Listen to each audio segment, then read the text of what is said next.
My other big problem is that I have to wrestle Fregley every single day. But this morning, I realized something. If I can move out of Fregley's weight class, I won't have to wrestle him anymore. So today, I stuffed my clothes with a bunch of socks and shirts to get myself into the next weight class. But I was still too light to move up. I realized I was gonna have to gain weight for real. At first, I thought I should just start loading up on junk food, but then I had a much better idea. I decided to gain weight in muscle, not fat. I've never been all that interested in getting in shape before, but this wrestling unit has made me rethink things. I figure if I bulk up now, it could actually come in handy down the road. The football unit is coming in the spring, and they split the teams up into shirts and skins, and I always get put on skins. I think they do that to make all the out-of-shape kids feel ashamed of themselves. If I can pack on some muscle now, it'll be a whole different story next April. Greg Heffley, you're on skins. RIP. Tonight, after dinner, I got Mom and Dad together and told them my plan. I told them I was going to need some serious exercise equipment and some weight gain powder too. I showed them some muscle magazines I got at the store so they could see how ripped I was going to be. Mom really didn't say anything at first, but Dad was pretty enthusiastic. I think he was just glad I had a change of heart from how I used to be when I was a kid. If you work out regularly, you can get big muscles. Muscles are gross. But Mom said if I wanted a weight set, I was going to have to prove that I could stick with an exercise regimen. She said I could do that by doing sit-ups and jumping jacks for 2 weeks. I had to explain that the only way to get totally bulked up is to get the kind of high-tech machines they have at the gym. But Mom didn't want to hear it. Then Dad said if I wanted a bench press, I should keep my fingers crossed for Christmas. But Christmas is a month and a half away, and if I get pinned by Fregley one more time, I'm gonna have a nervous breakdown. So it looks like Mom and Dad aren't going to be any help. And that means I'm going to have to take matters into my own hands, as usual. Saturday. I couldn't wait to start my weight training program today. Even though Mom wouldn't let me get the equipment I needed, I wasn't going to let that hold me back. So I went into the fridge and emptied out the milk and orange juice and filled the jugs with sand. Then I taped them to a broomstick and had myself a pretty decent barbell. After that, I made a bench press out of an ironing board and some boxes. Once I had that all set, I was ready to do some serious lifting. I needed a spotting partner, so I called Rowley, and when he showed up at my door wearing some ridiculous getup, I knew I made a mistake inviting him. I made Rowley use the bench press first, mostly because I wanted to see if the broomstick was going to hold up. He did about 5 reps, and he was ready to quit, but I wouldn't let him. That's what a good training partner is for, to push you beyond your limits. 15 more! Come on! I knew Rowley wasn't going to be as serious about weightlifting as I was, so I decided to try out an experiment to test his dedication. In the middle of Rowley's set, I went and got this phony nose and mustache Roderick has in his junk drawer. And right when Rowley had the barbell in the down position, I leaned over and looked at him. Poof! Sure enough, Rowley totally lost his concentration. He couldn't even get the barbell off his chest. I thought about helping him out, but then I realized that if Rowley didn't get serious about working out, he was never going to get to my level. Yes! Sputter! I eventually had to rescue him because he started biting the milk jug to let the sand leak out. After Rowley got off the bench press, it was time for my set. But Rowley said he didn't feel like working out anymore, and he went home. You know, I figured he'd pull something like that, but I guess you can't expect everyone to have the same kind of dedication as you. Wednesday. Today in geography, we had a quiz, and I have to say, I've been looking forward to this one for a long time. The quiz was on state capitals, and I sit in the back of the room right next to the giant map of the United States. All the capitals are written in big red print, so I knew I had this one in the bag. But right before the test got started, Patty Farrell piped up from the front of the room. "Teacher, teacher!" Patty told Mr. Ira that he should cover up the United States map before we got started. Nice catch, Patty. So thanks to Patty, I ended up flunking the quiz, and I will definitely be looking for a way to pay her back for that one. Thursday. Tonight, Mom came up to my room and she had a flyer in her hand.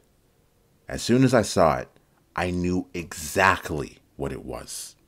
It was an announcement that the school is having tryouts for a winter play. Man, I should have thrown that thing out when I saw it on the kitchen table. I begged her not to make me sign up. Those school plays are always musicals, and the last thing I need is to have to sing a solo in front of the whole school. But all my begging seemed to do was make Mom more sure I should do it. Mom said the only way I was going to be well-rounded was by trying different things. Dad came in my room to see what was going on. I told Dad that Mom was making me sign up for the school play, and that if I had to start going to play practices, it would totally mess up my weightlifting schedule. I knew that would make Dad take my side. Dad and Mom argued for a few minutes, but Dad was no match for Mom.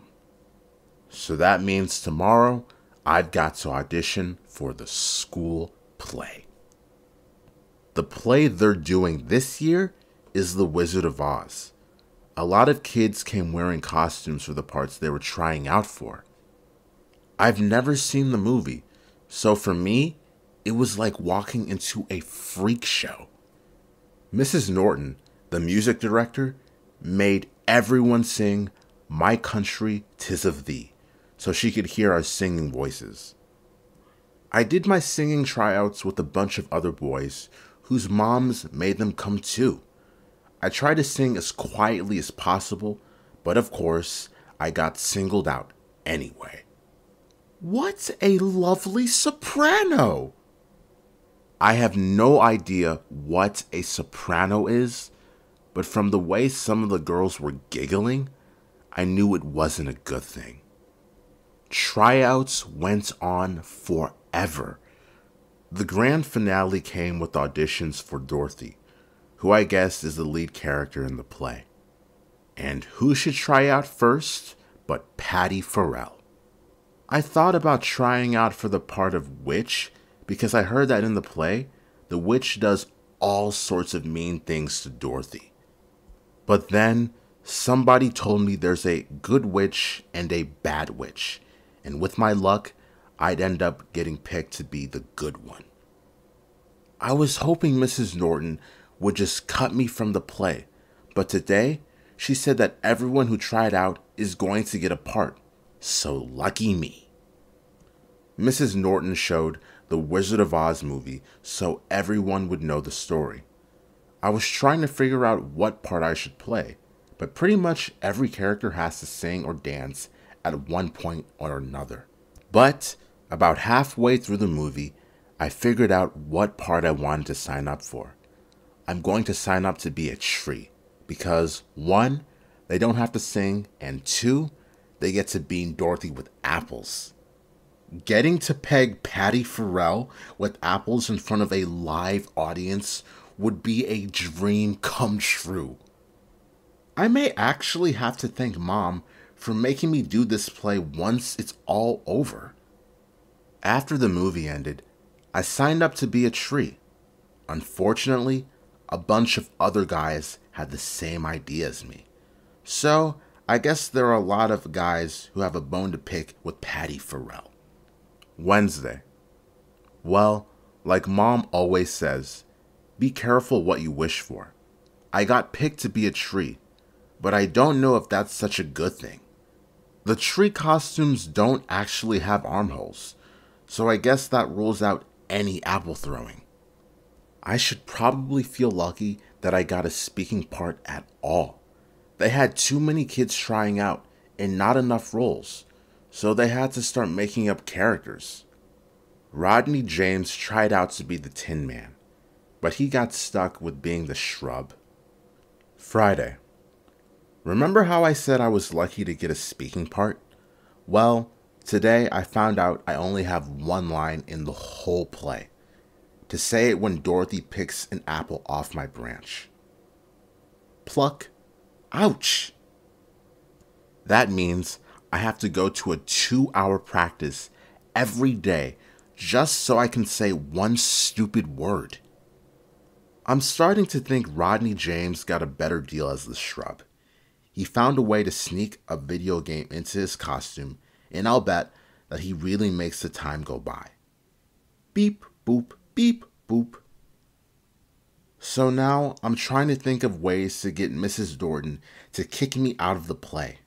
But when you only have one word to say, it's really hard to mess up your lines. Pluck. Ouch. December. Thursday. The play is only a couple days away, and I have no idea how we're going to pull this thing off. First of all, nobody has bothered to learn their lines, and that's all Mrs. Norton's fault. During rehearsal, Mrs. Norton whispers everyone's lines to them from the side of the stage. I get that you're pretty. I'll get you, my pretty. I wonder how it's going to go next Tuesday when Mrs. Norton is sitting at her piano 30 feet away. Another thing that's screwing everything up is that Mrs. Norton keeps adding new scenes and new characters. Yesterday, she brought in this first grader to play Dorothy's dog, Toto. But today, the kid's mom came in and said she wanted her child to walk around on 2 legs because crawling around on all 4s would be too degrading. So now we've got a dog that's going to be walking around on his hind legs for the whole show. But the worst change is that Mrs. Norton actually wrote a song that us trees have to sing. She said everyone deserves a chance to sing in the play. So today, we spent an hour learning the worst song that's ever been written. We 3 trees. Thank God Roderick won't be in the audience to see me humiliate myself. Mrs. Norton said the play is going to be a semi-formal occasion, and I know there's no way Roderick is going to wear a tie for a middle school play. But today wasn't all bad. Towards the end of practice, Archie Kelly tripped over Rodney James and chipped his tooth because he couldn't stick his arms out to break his fall. Ah! So the good news is, they're letting us trees carve out armholes for the performance. Tuesday. Tonight was the big school production of The Wizard of Oz. The first sign that things were not going to go well happened before the play even started. I was peeking through the curtain to check out how many people showed up to see the play. And guess who was standing right up front? My brother Roderick, wearing a clip-on tie.